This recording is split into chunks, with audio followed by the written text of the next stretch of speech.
मुंबईच्या MMRDA परिसरातल्या सर्व नागरिकांसाठी सर्वात मोठी खुशखबर आहे। MSRDCने सुमारे 50,000 कोटींच्या प्रकल्पांना प्रशासकीय मंजुरी दिली आहे आणि मंत्रिमंडळ पायाभूत समितीच्या बैठकीत या प्रकल्पांना मान्यता देण्यात आली आहे। प्रकल्पांना प्रशासकीय मान्यता मिळालेली आहे। ठाणे वाशी खाडी दरम्यान तिसरा पूल होणार आहे आणि भिवंडी कल्याण शीळ उन्नत मार्गालाही मंजुरी मिळालेली आहे। MSRDC प्रकल्पांना प्रशासनाची मंजुरी आहे। ही एक महत्त्वाची बातमी आता आपण बघतोय। ठाणे बोरिवली भुयारी मार्ग त्यामुळे होणार आहे। ठाणे वाशी खाडी दरम्यान तिसरा पूल होणार आहे। सुमारे 50,000 कोटींचा हा प्रकल्प असेल। ठाणे वाशी खाडी दरम्यान तिसरा पूल होणार आहे। 50,000 कोटींच्या प्रकल्पांना मंजुरी मिळालेली आहे। प्रशासनाने ही मंजुरी दिलेली आहे। MSRDC प्रकल्पांना प्रशासकीय मान्यता देण्यात आली आहे। यामध्ये ठाणे वाशी खाडी दरम्यान तिसरा पूल होणार आहे। आपण बघूया कोणकोणते प्रकल्प आहेत ते ग्राफिक्सच्या माध्यमातून। ठाणे बोरिवली भुयारी मार्गाला मान्यता, त्याचबरोबर ठाणे वाशी तिसऱ्या खाडी पुलालाही मंजुरी मिळालेली आहे। तसंच ठाणे घोडबंदर उन्नत मार्ग आता विकसित होईल। भिवंडी कल्याण शीळ उन्नत मार्ग देखील यामुळे आता विकसित होणार आहे।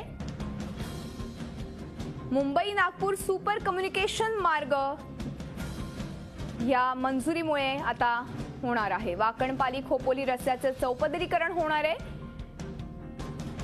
विदर्भातील 27 रेल्वे उड्डाण पुलांना मंजुरी मिळालेली आहे। 50,000 कोटींच्या प्रकल्पांना प्रशासकीय मंजुरी मिळालेली आहे। आपण बघूया MSRDC प्रकल्पांना प्रशासकीय मान्यता मिळालेली आहे। त्यामुळे जवळपास 50,000 कोटींचे हे प्रकल्प आहेत आणि त्यांना मंजुरी मिळालेली आहे। त्यामध्ये खास करून ठाणे बोरिवली भुयारी मार्ग आहे। तसंच ठाणे वाशी खाडी दरम्यान तिसरा पूल होणार आहे। भिवंडी कल्याण शीळ उन्नत मार्गालाही मंजुरी मिळालेली आहे। सगळं दळणवळण जे क्षेत्र आहे ते आता त्यामुळे वाढणार आहे। MSRDC प्रकल्पांना प्रशासकीय मंजुरी मिळालेली आहे आणि आपण ह्या संदर्भात अधिक माहिती घेणार आहोत आमचे प्रतिनिधी अमित जोशी यांच्याकडून। अमित, आपण बघतोय MSRDCने सुमारे 50,000 कोटींच्या प्रकल्पांना प्रशासकीय मंजुरी दिलेली आहे। काय सविस्तर माहिती आहे? एक साधारण 7 ते 8 प्रकल्प, यामध्ये सगळ्यात महत्त्वाचा जो प्रकल्प आहे तो मुंबई नागपूर एक्सप्रेस हायवे आहे।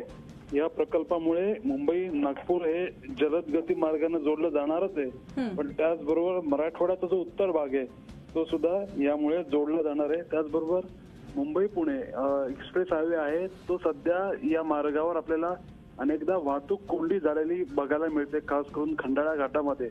त्यावर उपाय म्हणून मुंबई पुणे एक्सप्रेस मार्गाचं रुंदीकरण करण्यात येणार आहे आणि खोपोली ते सिंहगड इन्स्टिट्यूट म्हणजे खंडाळा इथले सिंहगड इन्स्टिट्यूट या ठिकाणी जवळपास 8 किलोमीटरचा बोगदा असणार आहे। त्याच्यामुळे मुंबई पुणे एक्सप्रेस मार्ग हा संपूर्णपणे वेगळा असा राहील आणि या मार्गावर वाहतूक कोंडी होणार नाही, तो जलद राहील।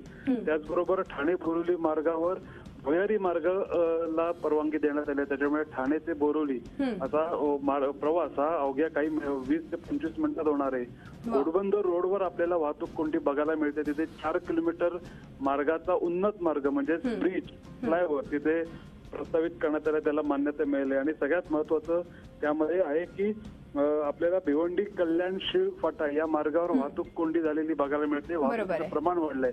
तिथे सुद्धा एक उन्नत मार्ग असणार आहे। असे साधारण 40,000 पेक्षा जास्त जवळपास 50,000 कोटींच्या प्रकल्पांना या बैठकीत मान्यता मिळाली आणि सगळे प्रकल्प MSRDC राबवणार आहे।